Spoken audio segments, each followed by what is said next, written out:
आप सभी को नमस्कार। उम्मीद करता हूं आप सब बहुत अच्छे से होंगे और आप सबकी तैयारी भी सही दिशा में बेहतर चल रही होगी। आज हम बात करने वाले हैं मध्य प्रदेश राज्य विशेष से संबंधित मध्य पाषाण काल के बारे में, क्योंकि हमने पूरा पाषाण काल देख लिया था। तो आज हम अपनी चर्चा को केंद्रित करते हैं मध्य पाषाण काल के बारे में और उसके बाद नव पाषाण काल के बारे में देखते हैं। और क्योंकि आप जानते हैं कि मध्य प्रदेश से चाहे आप बात करें हड़प्पा सभ्यता की या पूर्व हड़प्पा सभ्यता के कोई साक्ष्य नहीं मिले हैं, इसलिए मध्य प्रदेश राज्य विशेष का जब हम इतिहास पढ़ रहे हैं तो हमें हड़प्पा या पूर्व हड़प्पा नहीं पढ़ना है, हमें सीधे ताम्र पाषाण काल के बारे में जानकारी करनी है। तो चलिए अपनी चर्चा को प्रारंभ करते हैं। और आपका जो उत्तर लेखन कार्यक्रम था वो इस समय रुका हुआ है, क्योंकि आप जानते हैं कि लगातार एग्जाम इंडिया पे कक्षाएं हैं, तो थोड़ा सा समय का जो शेड्यूल था वो सेट नहीं हो पा रहा था। लेकिन प्रयास करूंगा कि शनिवार और रविवार सप्ताह में 2 दिन आपके उत्तर लेखन कार्यक्रम कराए जाएं, तो जैसे भी होगा आपको अवगत करा दिया जाएगा। चलिए तो आज देखते हैं मध्य पाषाण काल के बारे में। सबसे पहली बात, किसी भी काल की बात आती है तो वो समय हमारे लिए महत्वपूर्ण हो जाता है कि इस काल विशेष के लिए कौन सा समय था।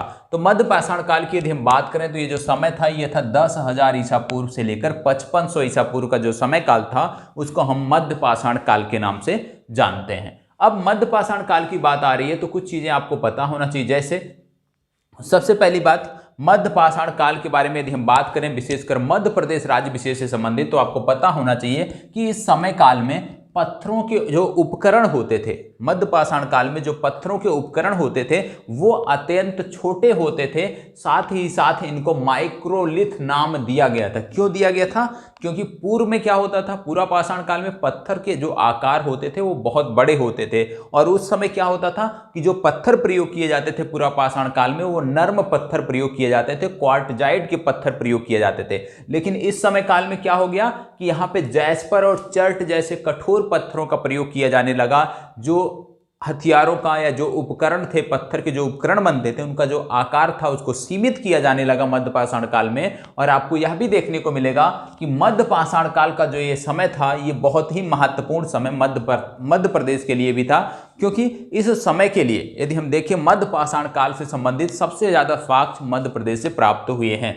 जैसे कि यदि हम बात करें नदी घाटियों से संबंधित, तो सबसे पहले जो हथियार आपको मिले हैं, जो उस समय के उपकरण मिले हैं, वो आपको नर्मदा घाटी में, बेतवा घाटी में, चंबल एवं सहायक नदियों में मिले। मतलब मध्य पाषाण से संबंधित जो भी हथियार आपको मिले हैं वो नर्मदा घाटी, बेतवा घाटी, चंबल और सहायक नदियों की घाटियों में देखने को मिलते हैं। बात की यदि हम बात करें कि मध्य पाषाण कालीन जो संस्कृति था उसका केंद्र कैसे हमें पता चला कि मध्य प्रदेश है, तो इसके बारे में यदि हम बात करें तो मध्य पाषाण कालीन संस्कृति के केंद्र के रूप में जो क्षेत्र मध्य प्रदेश में खोजे गए, जो साक्ष्य प्राप्त हुए क्षेत्रों से, उनमें प्रथम थे रतलाम, इंदौर, उज्जैन, खंडवा, रीवा, सागर और गुना। ये कुछ क्षेत्र हैं जहां से मध्य पाषाण कालीन संस्कृति के साक्ष्य हमें मध्य प्रदेश से प्राप्त होते हैं।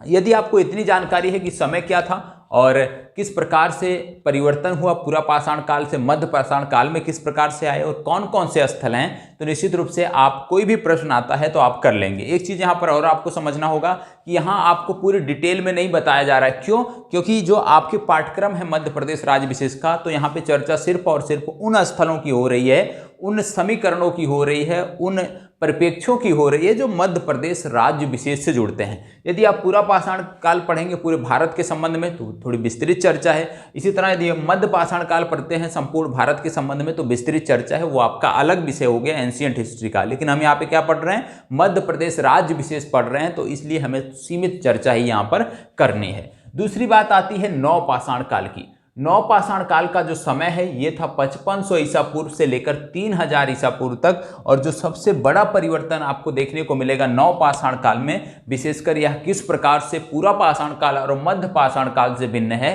तो सबसे बड़ा अंतर आपको देखने को मिलेगा कि यहाँ पे आपको अस्थाई निवास देखने को मिलता है। अस्थाई निवास जहां भी होगा निश्चित रूप से कृषि के साक्ष्य होंगे, तभी तो लोगों की आजीविका, लोगों की जो भूख है वो शांत हो सकेगी। क्योंकि जब आप शिकार करते हैं, आखेटक करते हैं, तो एक जगह अस्थायी जीवन बिताना निश्चित रूप से संभव नहीं है। लेकिन जब आप कृषि की गतिविधियां करते हैं तो आप आसानी से एक जगह पर जीवन यापन कर सकते हैं, जीवन बिता सकते हैं। तो यहाँ पे क्या देखने को मिला, अस्थायी निवास और कृषि के साक्ष्य आपको यहाँ से देखने को मिलते हैं। दूसरी सबसे बड़ी बात, स्थलों की यदि हम बात कर लें, कौन कौन से स्थल आपको यहाँ से देखने को मिलते हैं, तो यहाँ पे आपको एरण स्थल देखने को मिलता है, आदमगढ़ देखने को मिलता है, जतकारा देखने को मिलता है, दमोह देखने को मिलता है और सागर। ये कुछ प्रमुख स्थल हैं जो यहाँ से आपको देखने को मिलते हैं। इसके अतिरिक्त यदि हम बात करें तो नवपाषाण कालीन संस्कृति के जो साक्ष्य हैं ये मध्य प्रदेश के 5 महत्वपूर्ण स्थानों से देखने को मिलते हैं, जिनकी चर्चा अभी हमने पूर्व में की है।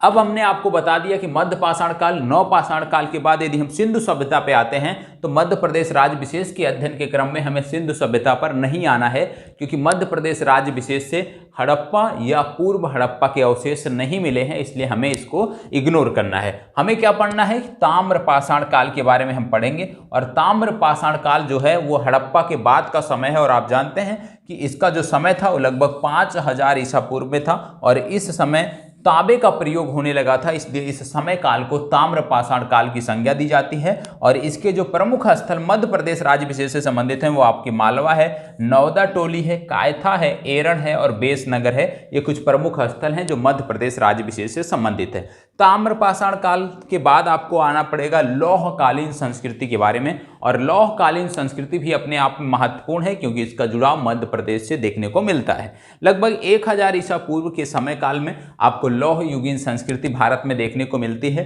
और जब हम बात करते हैं मध्य प्रदेश राज्य विशेष की, तो उस समय काल में, क्योंकि आप जानते हैं नाम से ही स्पष्ट है लौह युगीन संस्कृति, मतलब लोहे की खोज के बाद जो संस्कृति विकसित हुई उसको लौह युगीन संस्कृति के नाम से जानते हैं, या आप दूसरे समय में कह लीजिए कि उत्तर वैदिक काल को आप लौह युगीन संस्कृति के नाम से जान सकते हैं। इसके जो प्रमुख स्थल मध्य प्रदेश में देखने को मिले हैं वो आपका देखने को मिला मुरैना, भिंड, ग्वालियर और अन्य कई क्षेत्र हैं, लेकिन 3 महत्वपूर्ण हैं जहां से लौह युगीन संस्कृति के साक्ष्य मध्य प्रदेश से मिलते हैं। कौन कौन से? फिर से देख लेते हैं, मुरैना, भिंड और ग्वालियर, ये 3 आपको पता होने चाहिए। अब यदि हम बात करते हैं मालवा संस्कृति के बारे में, तो मालवा संस्कृति के बारे में आपको पता होना चाहिए कि मालवा की जो संस्कृति थी ये प्रसिद्ध थी उत्कृष्ट मृद भाड़ के लिए। यहाँ के जो मृद भाड़ थे वो उत्कृष्ट थे, और मृद भाड़ जो यहाँ से प्राप्त हुए हैं वो 3 स्थानों से प्राप्त हुए हैं। पहला था कायथा, दूसरा एरण और तीसरा नौदा टोली। इन 3 स्थानों से आपको मालवा संस्कृति के साक्ष्य मिलते हैं, जिसमें प्रमुख हैं उत्कृष्ट मृद भाड़।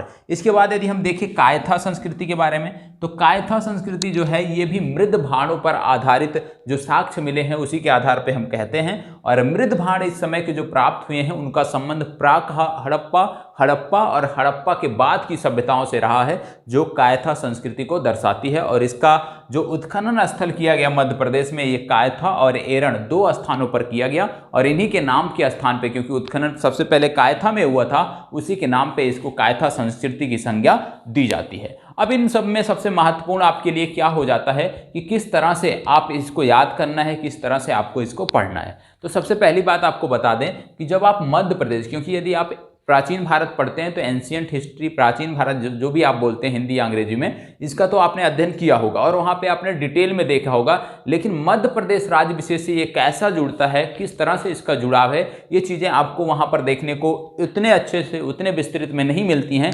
इसलिए आपकी चर्चा अलग से मध्य प्रदेश राज्य विशेष के अंतर्गत की जाती है। तो आपने सबसे पहले आज देखा मध्य पाषाण काल, मध्य पाषाण काल के बाद आपने देखा नवपाषाण काल, नवपाषाण काल के बाद आपने देखा ताम्र पाषाण काल, क्योंकि हड़प्पा और पूर्व हड़प्पा के अवशेष यहाँ से प्राप्त नहीं हुए हैं। इसके बाद आपने देखा लौह युगीन संस्कृति के बारे में, मालवा संस्कृति के बारे में और कायथा संस्कृति का आपने अध्ययन किया।